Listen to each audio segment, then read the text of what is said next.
एक Instagram ID अभी मिला है, ब्राह्मण सोनू सरगम। इतना खतरनाक रील बना रही, ब्राह्मणों का ठिका ले लिए हैं लग रहा है। सब जाति जातिवाद कर रहा है, तो हम भी करेंगे जी।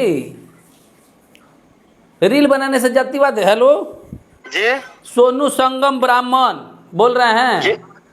हाँ, आई जो है इंस्टाग्राम पे रील वोल बना उना के ब्राह्मण शेर है फलाना ढिमकाना जो बना रहे हैं, उन्हीं से बात हो रहा है ना? हाँ, सोनू सरगम से बात हो रहा है। अच्छा सोनू सरगम जी, एगो बात बताइए कि ये जो आप रील बना रहे हैं कि ब्राह्मण तोप है, ब्राह्मण शेर है, ब्राह्मण चीता है, ये वो दिस डेट, इससे क्या फायदा होने वाला है जी जातिवाद करके? भैया अपने जाति पे अपने गुमान करता नहीं हम। तो गुमान करता नहीं तो इंस्टाग्राम पे गुमान कैला से पहले हम बता देता नहीं कि हमारा नाम है चंदन उपाध्याय, फोन पर इंटरव्यू लेवे नहीं। अच्छा, की इंटरव्यू हम तो खोजत रहनी है भैया। इंटरव्यू जाई खोजत नहीं रहनी तो रिकॉर्ड होता, कुछ बोले से पहले सोच ले। हम तो खोजते रहनी है तारे जैसे आदमी के मरते। तो मैंने जातिवाद करके कौन सा समाज मजबूत? बहुत तार बहुत वीडियो देख लो, बड़ी चुतिया टाइप के बोले लो। कथी माने चुतिया? तो तू काम सही करता रह। हमने हम का गलत करते? मैंने ब्राह्मण शेर सारा जाति से हमने के मतलब देखो, हम अदर जात के तो नाम नहीं किले, अपना जात पर बनाओ तनी नु। तो मैंने ऐसे जातिवाद के आरोप सबके ऊपर लागे लगे, सब कोई जातिवाद करता। अब कुछ दिन में हमनियों के लोग कही कि हमनियों के जातिवाद करता नहीं, हमनी के सब जाति से मतलब ब्राह्मण हो के ब्राह्मण के सपोर्ट नहीं का करत तू? तो काती सपोर्ट करी? दे दी तलवार एगो पूरा समाज में लेके निकल जा। मैंने इंस्टाग्राम पे एगो रील तहार दोसर इंटरटेनमेंट वाला नहीं के, खाली ब्राह्मण शेर है, ब्राह्मण चीता है, ब्राह्मण ये है, ब्राह्मण वो है। ब्राह्मण सही ओरिजिनल शेर है, सबको ओरिजिनल शेर ब्राह्मण है। और ब्राह्मण के बीच में जो आएगा वो भी जाएगा। तो ऐसे समाज में हमनी के तो पूर्वज लोग के नाम आवे लगे, हमनी के सारा जाति के जोड़ के चलत रही, तो ब्राह्मण के तो बदनाम करत रहा भाई तू। एगो ब्राह्मण बदनाम नहीं के करत और जाति बदनाम करता के नहीं के करत? क्या करता? भगवान, ईरान, चमरान, हर जात के लोग बदनाम कर रहा है।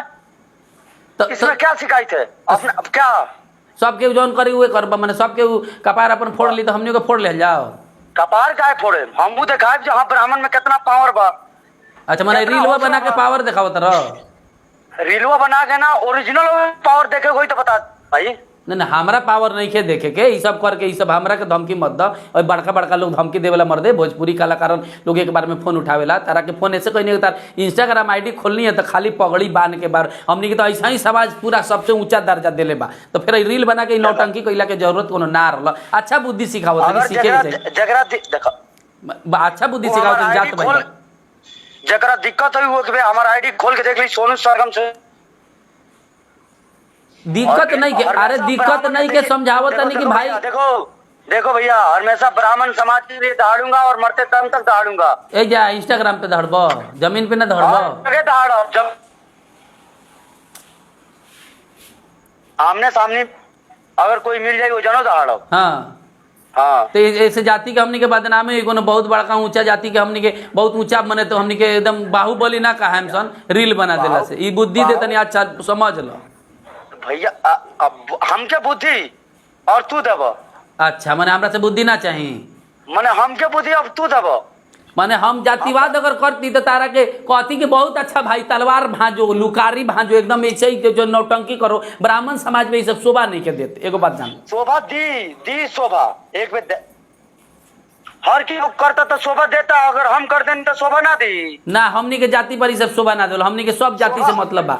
हमनी के सब जाति एक बार इनका आईडी देख, एक मिनट रुकैया, एक बार इनका आईडी खोल के देखिए, इनका रील देखिए।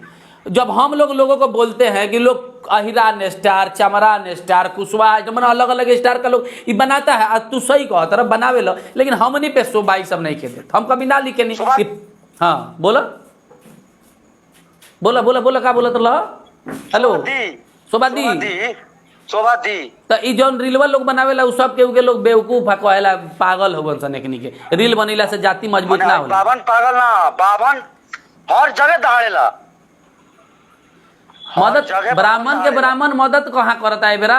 है रील खाली बना के ड्रामा दिखावटी कि ब्राह्मण एकता का लड़त नहीं, ब्राह्मण एकता ला मरत नहीं। ब्राह्मण ब्राह्मण की मदद करता। देवरिया जिला में जाके फतेहपुर में देखो ना ब्राह्मण के एकता करता कि ना के करत। देवरिया देखो उ दोसर मामला बाटे, उ निजी उ तो घटना गइल बा, ओमे तो ब्राह्मण लोग तो गइल बा मदद करते बाटे। लेकिन है जो समाज के नॉर्मली कहाँ देखबो ब्राह्मण के पावर कहाँ देखबो? तो ब्राह्मण के मदद करेला। हमरा के एगो चीज बना दो, दुखी ब्राह्मण के, गरीब ब्राह्मण के, अमीर ब्राह्मण मदद करेला? मैंने ये तो पूछा था नहीं, कहाँ देखबा ब्राह्मण के पावर, कौन सा जिला, कौन सा गांव। ई लोग जाति को मजबूत, ऐसा यही के वजह से ब्राह्मण समाज को लोग जो है अब हल्का में ले रहा है। ब्राह्मण समाज का गंभीरता पे सवाल उठाया जा रहा है। ऐसा ब्राह्मण समाज अब शेर, ऐसा ब्राह्मण समाज शेर है। हाँ एकदम शेर। तार इंस्टाग्राम के आईडी है, तारी सारा बकवास हम डाल देता नहीं, तारा कोनो बाद में केस मत करिए, ठीक बा। अरे हम केस ना करो, जहाँ डाले के बाद डाल दो। हाँ ठीक बा, चल रख। इनका इंस्टाग्राम आईडी खोल के देख ली, जाति के मजबूत करत रह। यहाँ ब्राह्मण के लोग बने, लोग दोसर जाति के हमनी के समझावे नहीं संगे, रील बने थे कुछ ना, यही लोग ब्राह्मण नाम से आईडी बना ले, यही लोग के चलते ब्राह्मण के लोग अब बेबरा के डेट में इनकर खाली रील रहुआ लोग देख ली, आई पर प्रतिक्रिया दी कैसा इंसान रील बना रहा है, कह रहा है हमको भी सपोर्ट किया, मन ऐसा नौटंकी को हम भी सपोर्ट करें, बताइए।